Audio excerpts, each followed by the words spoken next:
Honest J. Nowak. Oh yeah.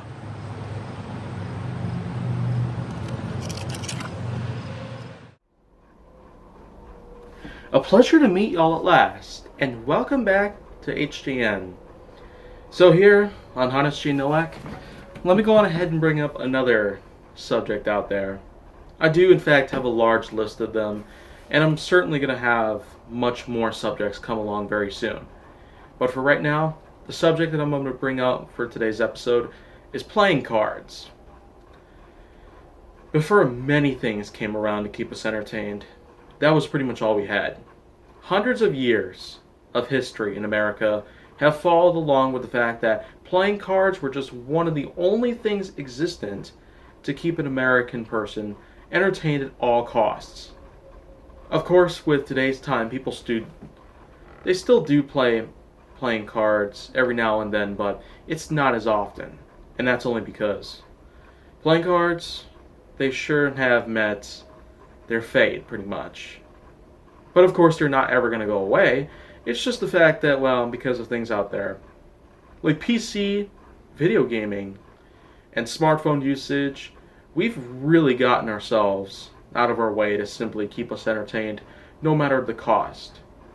But with playing cards, there were actually many different ways you can play with playing cards. You could build yourself a house worth of playing cards. You could always use them as a fan to keep yourself cool out there when it's hot out there in the sunlight. In the summertime, for the most part, you could always, well, build some other contraptions other than just houses. You could also use them for magic tricks, and most importantly, the many different games that you can play with playing cards. Throughout the few centuries that playing cards have been around for, we've really gotten ourselves dozens of different games out there.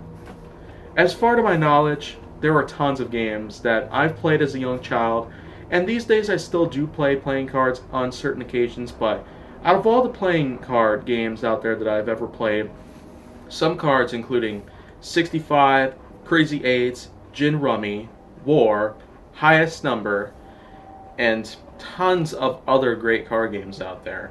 They were just all used with the standard playing cards of two different suits, red and black, as well as three different leader-based cards, which are the Jack, King, and Queen, and not to mention the Ace, and who could forget the Joker card. The Joker card isn't really as useful to most games out there, but for some games, like War, it happens to play a bit of a part in the games itself. In War, Joker can be used to deflect the amount of points that have been drawn by another player, and that way both players would end up losing a round of War. But otherwise, the Joker doesn't really seem to do so well. It just seems to be the one card that stands out of all of them.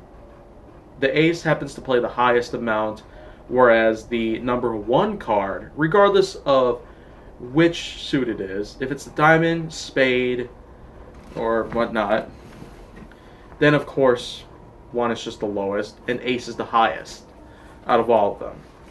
So that's just pretty much my take on playing cards out there, but of course there weren't really a lot of other games out there that I played on.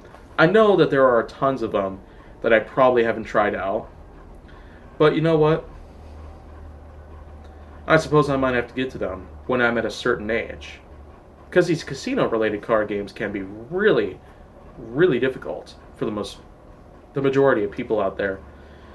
And now, I guess it's just pretty much all that I got to talk about it. But now, if you want to see more, go down my channel. Make sure that you like, subscribe, comment, follow me on social media, and stay on the Hollywood side.